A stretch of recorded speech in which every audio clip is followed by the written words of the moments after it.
Kita jelang kabar Jawa Tengah selengkapnya. Vaksinasi tahap pertama yang diperuntukkan bagi tenaga kesehatan mulai menunjukkan hasil yang positif. Ini terlihat dari menurunnya angka kasus positif COVID-19 di kalangan tenaga kesehatan. Sebagai provinsi kedua tertinggi dalam pelaksanaan vaksinasi COVID-19, Jawa Tengah telah mencapai 69% penyuntikan tahap kedua. Dan kondisi ini memberikan perubahan yang bagus terhadap penurunan kasus angka positif COVID-19 di kalangan tenaga kesehatan.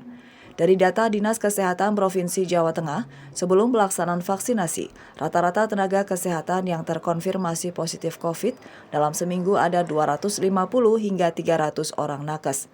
Dalam pekan awal Februari, hanya 27 nakes yang terkonfirmasi positif saja, dan masih adanya nakes yang belum mendapatkan vaksin disebabkan memiliki komorbid.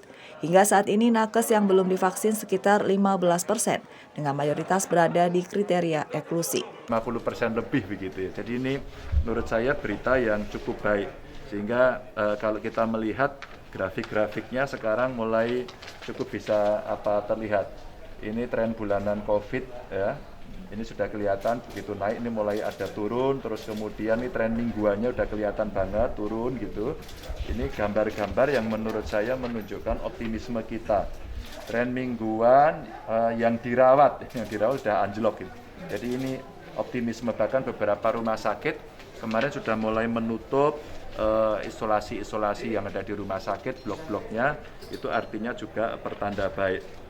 Jadi dari apa yang ada ini nanti kita tinggal menyiapkan satu soal skenario vaksin, yang kedua skenario PPKM di beberapa titik. Jadi PPKM nanti ada yang tadi itu menyiapkan tracernya, terus kemudian testingnya, terus kemudian antigen yang sudah mulai dideploy dari Jakarta ke beberapa titik, terus kemudian tempat isolasi mandiri di desa-desa yang kita masukkan kategori PPKM. Itu kira-kira. Sementara kalau ini terjadi penurunan dengan ada PPKM, kalau PPKM efektif ya di tempat-tempat itu saja. Kita belum berpikir ke sana. Tapi kalau kemudian ada terjadi peningkatan, bukan tidak mungkin yang akan kita lakukan. Ya.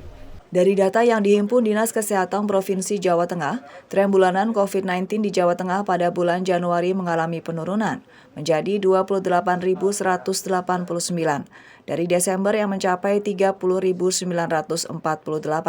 Sedangkan tren mingguan hingga 14 Februari 2021 juga turun, terakhir di angka 4.721. Padahal di minggu sebelumnya mencapai 5.530. Agar kasus COVID-19 terus menurun di Jawa Tengah, pemerintah menyiapkan skenario vaksinasi dan PPKM untuk menjaga tren positif. Restu Indah melaporkan.